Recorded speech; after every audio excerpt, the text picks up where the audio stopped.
Media PsyOps, a look into how social media has been weaponized for psychological warfare, with yours truly, BiaSciLab. Before I get started, here is a little bit about me. I'm 14 years old. I was the youngest speaker at H.O.P.E, which stands for Hackers on Planet Earth. I am a 4-time speaker at DefCon. I have also spoken internationally on election security at DefCamp in Romania. I am a maker and a hacker, and my election hacking from the Roots Asylum was highlighted at a congressional hearing on election security.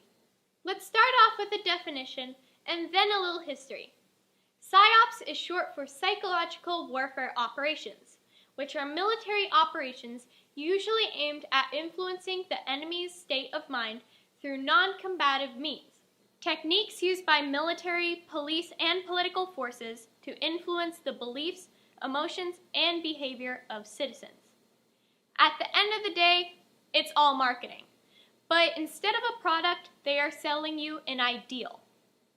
Now, for some history. It was the year 329 BC, and Alexander the Great was conquering empires all around. He quickly took over large parts of Europe and the Middle East. As his armies kept taking over more and more land, the number of soldiers he had started to dwindle, causing Alex to wonder if he could keep all his newfound territory to himself. That's when Alexander the Great had a brilliant idea that would intimidate the enemy without needing to do much work at all. After conquering a new city, Alexander had his armies leave behind large pieces of armor that would fit a 7-foot-tall giant. When the enemy soldiers passed by, they would see massive chest plates, helmets, and boots. This surely intimidated the opponents, making them wonder if they could ever win a battle against Alexander the Great's army of giants. Around the same time, Genghis Khan also proved that the power of intimidation can go a long way. Before attacking a city, he would send messengers ahead to tell of the horrible, huge army that was coming to attack. As this presumably huge army came into view, all you could see is a massive dust storm coming your way. This wasn't caused by the number of soldiers in the army, but rather by rocks and heavy objects that the horses dragged along behind them, creating the illusion of a large army. His archers also shot arrows that would whistle in the air, further intimidating the enemy. Now, we will jump ahead to World War I and World War II. Back in 1914, the Germans were the first to send pamphlets to the enemy troops. After observing how well these tactics worked, the United States decided to jump in and make some propaganda of their own. These leaflets had topics such as how great the American troops were performing and how poorly the German troops were doing. Each nation also used PsyOps on their own citizens, sometimes leading them to believe that they were winning, even if that fact may not be true. The German military also used radio messages to state that the troops' wives were sleeping with other men while they were at war, so they should surrender and go home right away. Each nation used propaganda on their own citizens as well. They did this in order to get them to enlist in the military or to have them send money and supplies to help the troops. In Vietnam War, the U.S. military played a soundtrack called Ghost Tape No. 10 in the Vietnamese jungles at night to persuade the troops to surrender. U.S. forces hoped that the operation, codenamed Wandering Soul, would weaken the morale of the Viet Cong and prey on the fears of many Vietnamese.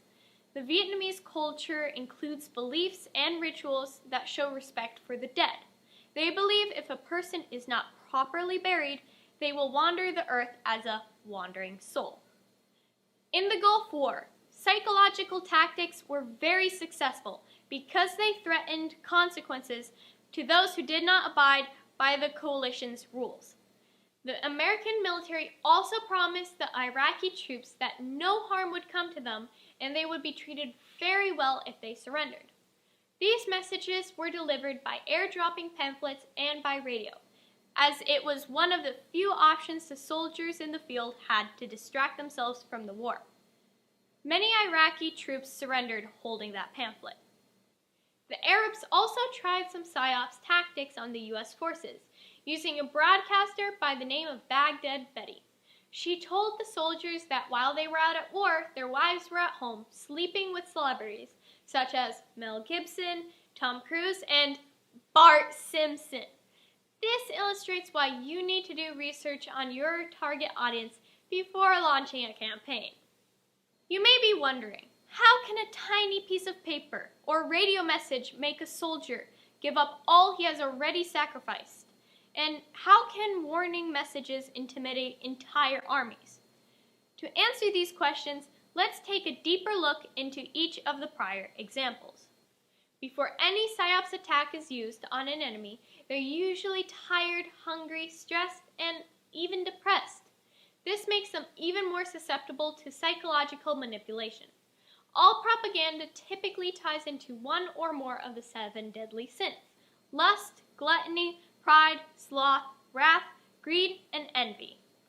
These 7 sins are the greatest desires known to humankind, so avoiding these feelings in such a horrible condition is virtually impossible. Additionally, they play on the strong human emotions of anger, fear, and hate. These emotions are also the easiest to stir up in an individual. With that in mind, let's look back on Alexander the Great and why he left behind those large pieces of armor. Remember, back then, the average height was much shorter than people today. Picture yourself as one of the soldiers, tracking down Alexander's army and finding giant pieces of armor that are twice the size of yours. That would definitely strike fear in your heart. Genghis Khan used the power of false numbers to his advantage as he stormed through cities and towns. This time, imagine yourself as a soldier in a city near a dusty plain that goes on as far as the eye can see. Suddenly, you hear the sounds of what you believe to be thousands of horse hooves in the distance. A huge cloud of dust appears as you watch your certain doom approaching, practically engulfing your seemingly tiny army by comparison. Again, fear was the emotion used here. In the times of World War I and World War II, you would see propaganda everywhere in your town, coming in forms such as posters, billboards, newspaper ads, and pamphlets. These posters included sayings such as, "I want you for the U.S. Army," which plays on pride, and this one, "He volunteered for the submarine service," which plays on lust. That covers things back home, but what about campaigns on the front lines? Because of the British blockade, getting food to Germany was virtually impossible, leaving the German troops with little rations. This gave the British the idea to send leaflets with pictures of their soldiers eating great food and smiling brightly. Many men went to sleep hungry that night while still holding that paper in hand. This is a perfect example of the use of gluttony in a PsyOps campaign. Now, picture yourself as a Vietnamese soldier walking through a dark, damp jungle in the middle of the night. You're tired, hungry, and just want to go back home to your family, who you haven't seen in weeks. When suddenly, you hear the sound of your fellow soldiers who have died, their souls wandering through the jungle forever, and the eerie sounds of Buddhist funeral music, screaming, crying, and the sounds of ghosts and spirits. Let's take a listen.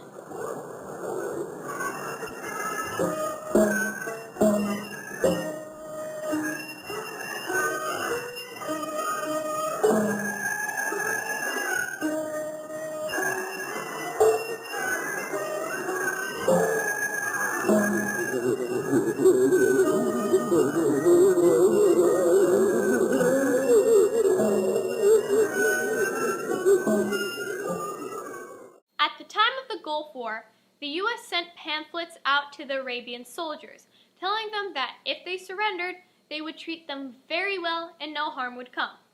These pamphlets were designed with the help of cooperative Iraqi prisoners of war. They advised to avoid using the color red and to feature soldiers with bowls of fruit, including bananas. Bananas are a delicacy to the Arabians.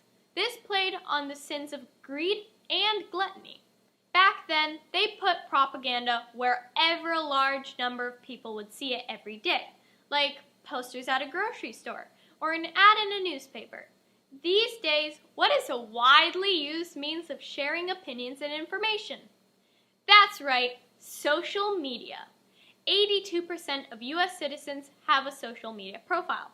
Most likely, you have one too. Propaganda used to be a blunt tool and had to be tailored to appeal to a large general audience. With social media, ads can be targeted directly to a specific audience, making it more likely for someone to engage with the adversary's idea. There are many social media outlets, but we will be focusing on two of the big ones, Facebook and Twitter. Have you ever noticed that your social media ads seem to be targeting you? The other day you were looking up cupcake recipes, and suddenly your Facebook feed is recommending the baking topic and ads for mixers? That is because the algorithm is targeting you by tracking your likes, searches, who you follow, and who you interact with. You also have a digital fingerprint that ties all your devices, searches, apps, and pretty much everything you do online together. Facebook and Twitter know you better than you know yourself. The data from the algorithm helps them recommend topics, and more importantly, they can target advertising directly to you. This very accurate targeting is why social media has been the preferred delivery method for modern PsyOps. If you have already done some research in modern PsyOps, then this name will be no stranger to you. Cambridge Analytica. Cambridge Analytica was a political consulting firm that used large data sets to target and change the minds of voters. Though the parent company was located in Great Britain, they saw a big opportunity in the United States. Back in 2016, consultants working for Donald Trump's presidential campaign sought out Cambridge Analytica to help him and his campaign team win the 2016 presidential election. Trump's campaign spent over $44 million to run 5.9 million Facebook ads. At its peak, Cambridge Analytica was spending over $1 million a day on Facebook ads alone. Meanwhile, Hillary's campaign spent $28 million on only 66,000 ads. How are these ads so successful for Trump? It all starts with Facebook personality surveys. Jane Bambauer, professor of law at the University of Arizona, best describes how these surveys started out. In 2014, Alexander Kogan, a young professor at Cambridge University, made a personality quiz called This Is Your Digital Life that attempted to categorize the people who took it into a set of psychological profiles. Almost everyone who took the quiz agreed to let him access not only their public account information, all of it, including every like, but also the profiles of their friends. That's how a few 100,000 survey takers grew into a database of 87 million people. And even though only those few 100,000 took the personality quiz that mapped their psychometric profile, the researcher could use their results to build a statistical model that could then predict the psychometric profiles of the other 86 million Facebook users. The profiles were then provided to the researcher's company, Cambridge Analytica, which used them as assets to try to get political consulting clients like Donald Trump. In 2015, Facebook changed its policies to restrict how third-party companies collect information from Facebook users. By the time the change was implemented, Cambridge Analytica had already received the data. Cambridge Analytica used Facebook personality surveys to sort people into a few main categories. The survey, coupled with other Facebook data they were able to collect, created what is known as an Ocean score. Ocean, also known as the Big Five, stands for openness, conscientiousness, extroversion, agreeableness, and neuroticism. Depending on your ocean score, they would determine if you are persuadable, who is someone whose political views could easily be changed. They would then target all their ads at the persuadables. They didn't worry about all the persuadables across the country. They only focused on the swing states: Florida, Wisconsin, Pennsylvania, and Michigan. They knew if they flipped these few states, they would win the election. One example of an ad campaign that Cambridge Analytica created was the Crooked Hillary campaign. The logo included handcuffs as the O's in crooked. Their slogan was "Lock her up." Their art department would create many uncredited images and post them to Facebook. People who received these ads would not only like and share the ad, but would screenshot it and share it to other social media platforms, effectively free advertising. Cambridge Analytica created the spark, and social media became the flame, ending with the explosive 2016 election results.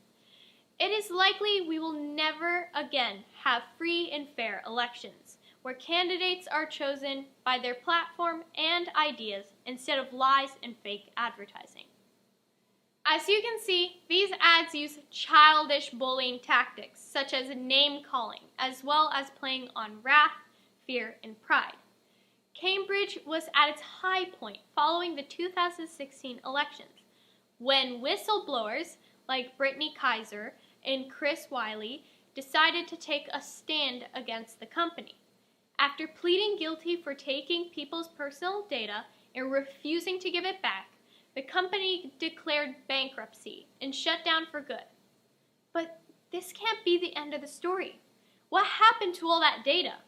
I'm sure it wasn't simply deleted. After seeing how powerful that company was, it should come as no surprise that their business closing opened up the new era of disinformation for hire. Cambridge Analytica showed that there was big money to be made in disinformation. Since then, dozens of private firms have popped up in a space previously occupied solely by governments. Social media has offered the tools to sow disinformation at a scale to affect anything from a small local government election to spreading disinformation about COVID vaccines or even upsetting a country's election. This can be seen today as Spanish-language anti-vaccine ads are pushed on Facebook. And going back to Cambridge Analytica, they were able to flip the elections in Trinidad and Tobago. They were hired by the majority, Indian United National Congress Party, to defeat the incumbent People's National Movement, which primarily attracts Afro-Trinbagonian voters. They researched both audiences and decided to target the young voters. They knew the young Indian UNC voters would do what their parents told them to do, and they would go out and vote for the UNC. So they focused their efforts on the Afro-Trinbagonian voters, creating a campaign called Do So to increase apathy towards voting and politics in general, encouraging them not to vote. Did this tactic work? Yes, it did. The United National Congress Party won the election. In case you are thinking this is recent news, this happened back in 2010, meaning that this sort of election manipulation has been going on for a long time. Besides creating campaigns and posting to social media, these private firms offer the ultimate power in a disinformation campaign: deniability. Governments and political figures can contract these disinformation companies to do their dirty work, making it very difficult to trace it back to the source.